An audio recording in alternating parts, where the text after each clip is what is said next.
Hi guys. So unfortunately, after my second vaccination, I am not feeling too well. So I'm going to go ahead and make this an asynchronous day. Um, Here's a reminder that next Monday and Tuesday will also be asynchronous days. So that just means that you won't have Zoom class, but you'll be expected to check Canvas and complete the assigned work that you have. I'm creating a video, so it kind of makes the process a little bit easier to understand. And you won't need a video next week. You'll just kind of know what to do and what to expect. So we're doing our new unit, Universal Declaration of Human Rights. So we're going to go ahead and dive on in.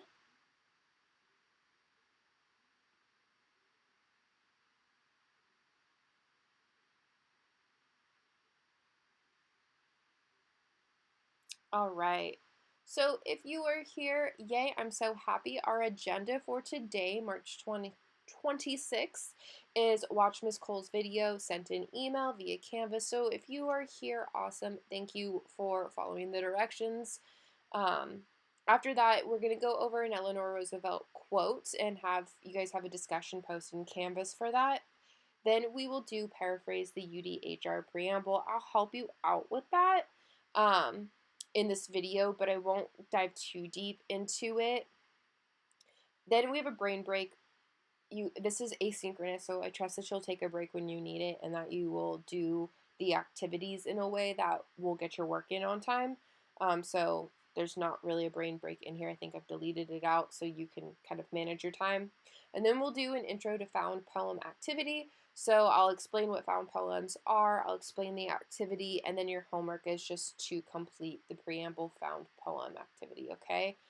If there happens to be any questions that you have, you can always email me. Tutorial won't be until Thursday and Friday of next week just because of how funky our schedule is, but you can always send me an email or schedule a different tutorial session and I'll do my best to help you out. Like I mentioned, we won't dive too deep into some of the things I have today just because I don't want to give you the answers. I'd like to see what kind of work you guys can produce on your own, and they're not too difficult, so I totally have faith that we can get going with this. All right?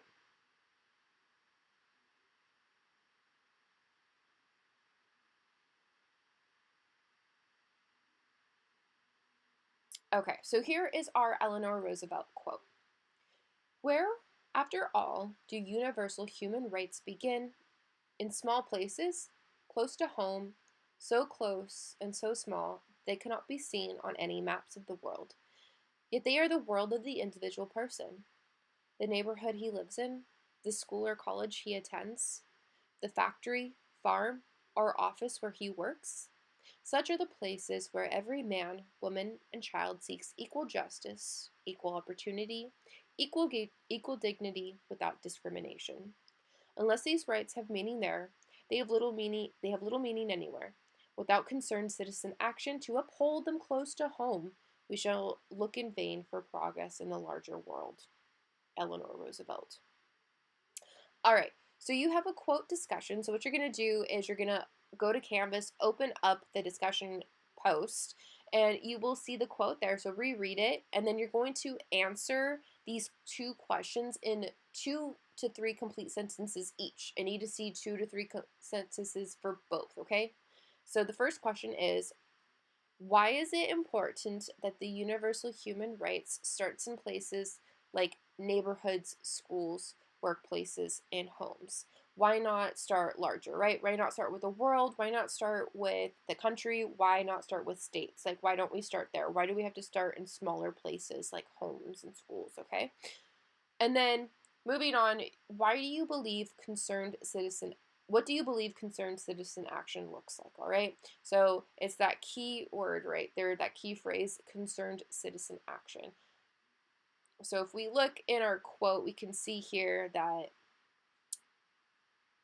concerned citizen action, we're upholding equal justice, equal opportunity, equal dignity. And so when a concerned citizen upholds this, what does this look like? Does it look like saying hi to your neighbor? Does it look like helping someone out with groceries? Does it look like being involved in a protest when something happens that's not right, or that you don't believe in is right, or something that is taking away someone's right? What does it look like, all right? I want to know what you believe it looks like. When you're done writing that out, you're going to hit post reply. When you're finished, you do not need to respond to appear. I just want you to respond to the quote itself, okay?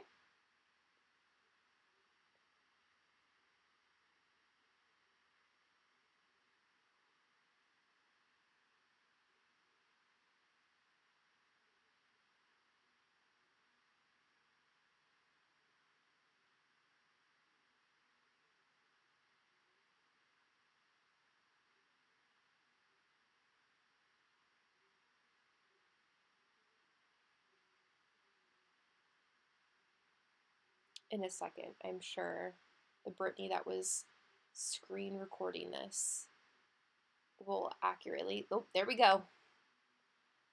Screen recording always gets a little tricky because I can't voice record and screen record at the same time. So here is the discussion post in Canvas. So you go ahead and you'll click that. And as you can see, there's the quote, beautiful in all its glory, right there. All the directions. And then if you scroll down, you'll see the reply box. You can hit that, and then there, you've got a way to write it and then post. Yay. All right, now let's go back. Okay, so now we're going to do the paraphrase for the UDHR preamble. So we're going to read the text, and remember, let's just review paraphrasing. So that's keeping the main idea that the author has given us, but using our own words, not using their words, but also still giving them credit for the idea that they had. However, in this, we've already acknowledged that the UDHR is not written by us. So when you're paraphrasing, you don't need to attribute the author. I just want you to paraphrase in your own words what the sections of the preamble are doing. Okay? And so you can use a thesaurus to help you find new words, or to even like look up words that you don't know. They'll give you like a different word that might make a little bit more sense to you when reading the preamble. You'll see this when I do my example in just a second.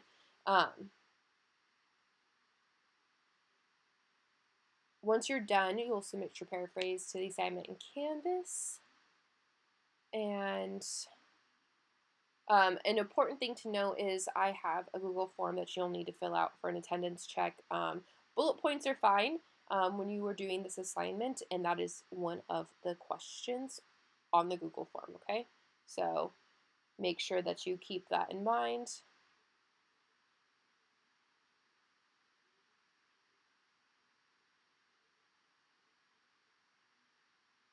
So we'll go ahead, we'll click the Paraphrase UDHR. You'll click it there, but I've got it pulled up, so I'm just going to pull mine up. Let me just make this a tad bit bigger. Okay. So the Universal Declaration of Human Rights is a milestone document in the history of human rights. Drafted by representatives with different legal and cultural backgrounds from all regions of the world, the Declaration was proclaimed by the United Nations General Assembly in Paris on December 10, 1948, as a common standard of achievement for all peoples and all nations. It sets out for the first time fundamental human rights to be universally protected, and it has been translated into over 500 languages. So again, the directions are to paraphrase each section of the preamble in the chart below. To successfully paraphrase, you must keep the meaning of the original text, but put it in your own words. So there are just side note, whereas means because, all right? So always know that. Whereas equals because. So in this first one, it says, whereas recognition of the inherent dignity and the equal and inalienable rights of all members of the human family, and the foundation of freedom and justice and peace in the world. So it says on the other side, because we need to recognize the basic equality of all people for a free, just, and peaceful world. So, right, whereas equals because.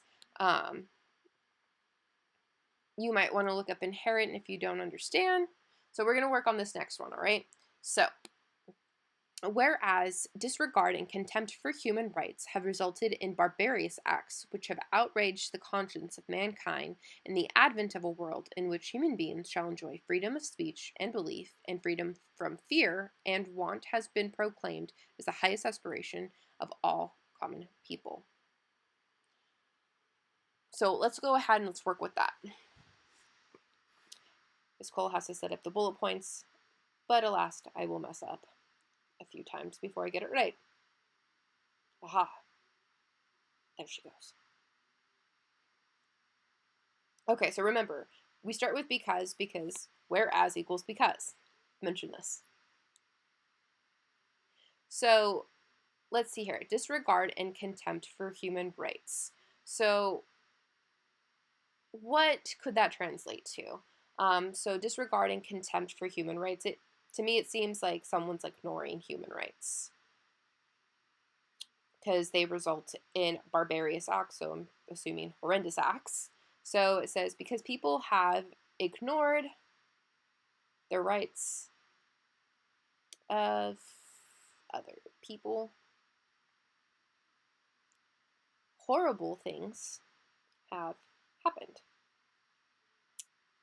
that have. So let's look at the word outrage, right? Outrage the conscience of mankind is it's very wordy. So let's find another way to say that. So I wrote caused. I think I might end up changing that, but let's see here. Outrage. Let's go to a thesaurus because we love a good thesaurus. I'm going to spell it wrong a few times before we get it in Google, but that's why we have Google. Boom. There we go. All right, let's look at outrage. Boom. Aha. Damage. I love that word. It works already. I know it works. So these barbarous acts have damaged the conscience of mankind. So has caused damage to the thinking of mankind. I kept mankind. It's okay. You can keep some words. Not all words, but some words. Like, that's fine. Or you could put the thinking of people. All right, so let's look at the other section of this.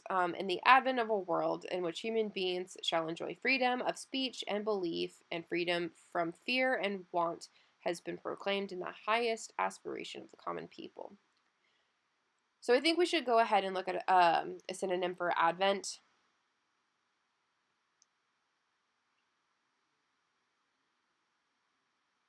Okay, so arrival, onset, appearance, coming. So with the arrival of a world in which human beings shall enjoy. So I don't know if I really like the word arrival, mostly because it sounds like the world's new, but I kind of like occurrence. So let's see here. The occurrence of a world, yeah. So that fits a little bit better. So we know that these things occur. So where we live, oh, nope. I don't like that. Let's adjust. Where we should live in a world where people have freedom of, that sounds too much like the original one, so have the free will, paraphrasing, have the free will to speak, believe,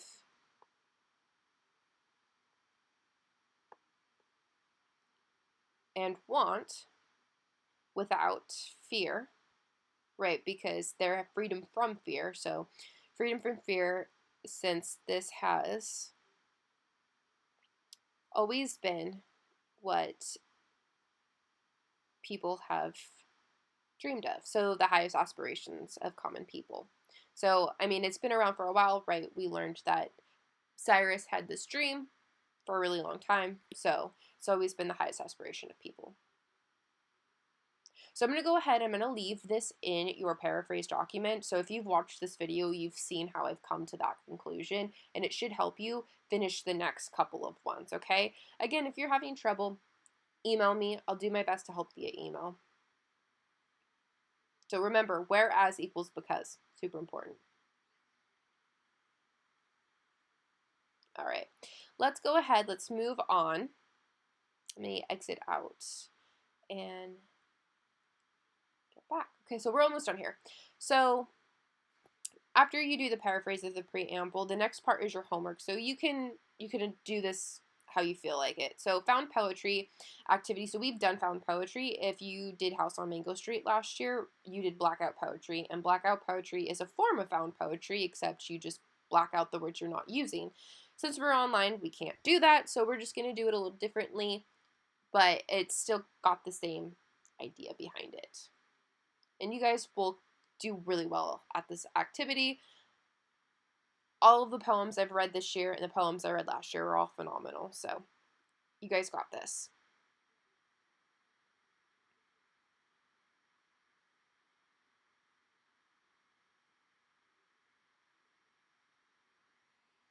Okay, so what is a found poem? So now that you've read the preamble of the UDHR, you'll do a creative activity. So you'll write a found poem in order to demonstrate your understanding of the preamble and make this document into something of your own. So you may be wondering, what is a found poem? Like I've mentioned, you've already done it before, but a found poem is one that you've created using only words, phrases, or quotations that have been selected and rearranged from another text. To create found poems, you must choose language that is particularly meaningful or interesting to you, and organize the language around a theme or a message. Writing a found poem is structured in a way to review material. Writing found poems is a structured way to review material and synthesize your learning. So it's important to note here that it's usually centered around the theme or a message. Sometimes we give you that theme or message, and I will here in a second. But remember, you're also supposed to prove to me that you understood the preamble, or at least you understood what you paraphrased. So step one, you're going to create a list of words and paraphrase and phrases from the preamble of the UDHR. So go back, take a look at the preamble, and create a list of words or phrases that are particularly interesting or meaningful to you. So take down about 15 to 20 words and phrases. I would highlight them in the preamble, and that way you can pick and choose which phrases and words you like the best. And then you're going to identify a theme in a message. So you're going to read over the 15 to 20 words and see if you can identify a common theme or message among them that represents some or all of the language you've selected. So a theme could be a broad concept such as freedom or justice or peace. A message is a very specific idea that you'd like to express about this theme. So your message is just your poem, right? So the general idea is freedom, but the way that you've structured it is the message. So selecting additional language if necessary. Found poems only use words that have been collected from other sources. So once you have selected a theme and a message, you may need to review the preamble and then go back and get some other words from it so that you can continue. And then in step 4, you're going to write the poem. So you're going to now arrange the language you have selected to create your poem. Rearrange the words and phrases in an order that best expresses the theme or message you want to convey. You should not add any of your own words when creating a found poem, not even articles or the prepositions that are in the UDHR, which we haven't gone over yet. But you can repeat found words or phrases as often as you like. So you can use the language that's in the poem, so you can use the thes, the its, you can use all of that. Also, when you're composing your found poem, you do not need to use all of the words or phrases you previously selected, just what you need to do in order to make the poem sound okay. So this is an example that the E2 teachers did, and it's a found poem example from Animal Farm. So I am making this off iMovie, and they gave me a very tiny screen.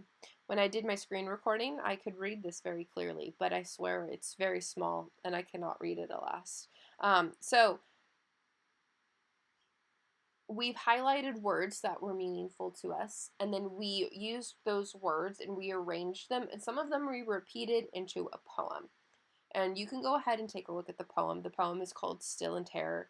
It's a little sad. It's a little sad poem, but I mean, Animal Farm was, kind of sad. So it fit that theme. It also fit the theme of injustice or the theme of like wanting to rebel but feeling kind of stuck.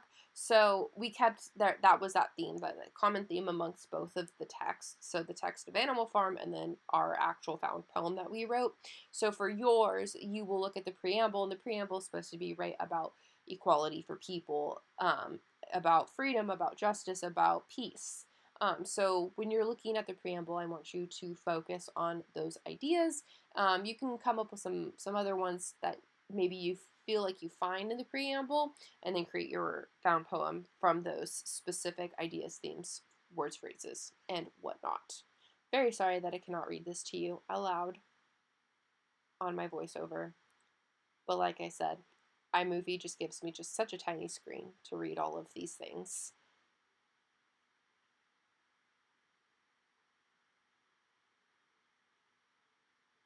So I think here I'm pointing out that I use the word she, but she's mentioned like twice in the text, but I repeat it over and over again. So sometimes I repeat it with the word it's next to, and sometimes I just take the word she and I place it where I need it to be. So it doesn't need to necessarily, like the words don't need to necessarily be with each other. You can just use them individually. Okay, so here is the activity page. So this is the preamble, and then your side to write your poem. I would highlight the words that you find meaningful. I think that's the easiest way to go, like I did here. Yeah, so highlighted the words that I liked, and then I constructed the poem from that. So let's go ahead and take a look at the assignment. So you'll find it in Canvas, and all of the steps are there, and then the poem that the E2 teachers wrote is there. You can read it if you like. And then you would just highlight the words that you like from this. You would then construct your poem based on like the idea of justice, or the idea of freedom, or the idea of peace, or the idea of equality. Totally up to you how, like, which theme you really want to drive home into. But yeah, that would be, this is the assignment. This is how you would do it. I would say don't do any less than 8 lines. Just because there's 8 paragraphs, doing any less than 8 lines just tells me that you're not doing this. So please do 8 lines. This will also help me see who watched this video and listened to what I had to say. All right. So again, homework is just to do the found poem activity, and it's due in class next Tuesday. I will check that you've turned it in, so please turn it in. And then before we go, you're going to go to modules, and you're going to go down to please check the slides before you fill out this form. So this is your asynchronous check form. So I'm asking you some important questions here to see if you've actually done your job correctly and looked over the slides. And you could have done this check without listening to this video because I just went over the slides, but it's important that you do this. It helps me out a lot to see who actually took the time to look at the work. And this is how you'll be getting attendance as well. Okay. All right, so I don't have any questions or any information left. If you have questions, there's the piece. You can email me. I will have tutorial next week on Thursday and Friday, but that's it. Actually, I don't even know if I'll have tutorial on Friday. We'll figure that out. We'll figure it out, okay? But email me if you have any questions. All right? Have a great weekend, guys.